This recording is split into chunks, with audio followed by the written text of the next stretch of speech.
Break के बाद एक बार फिर से आपका इस्तकबाल है। खबरों में बढ़ेंगे आगे, बात करेंगे अगली खबर की। पुरानी दिल्ली की सबसे मशहूर जगह है चांदनी चौक। अगर आप दिल्ली घूमने का प्लान बना रहे हैं तो चांदनी चौक जरूर जाइएगा, क्योंकि आपको अब चांदनी चौक बिल्कुल बदला बदला सा नजर आएगा।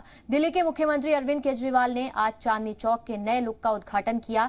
लाल किले से शुरू होने वाली चांदनी चौक की सड़क को सुंदर तरीके से सजाया गया है। यहाँ हरियाली के लिए पौधे भी लगाए गए हैं। लोगों के बैठने के लिए बीच बीच में पत्थर भी लगाए गए हैं। अब लाल किले से चांदनी चौक के रास्ते पर कोई बड़ी गाड़ी नहीं चलेगी। देखिए कैसा लग रहा है पुरानी दिल्ली का नया चांदनी चौक।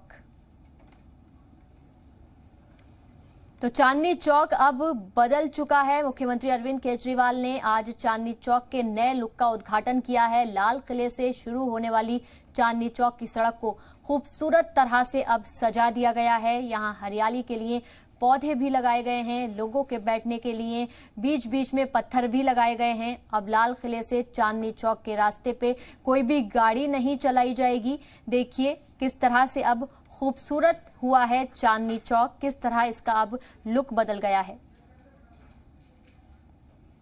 और इसी के साथ इस बुलेटिन में फिलहाल इतना ही, लेकिन जी सलाम पर खबरों का सिलसिला लगातार जारी है। आप बने रहिए जी सलाम के साथ।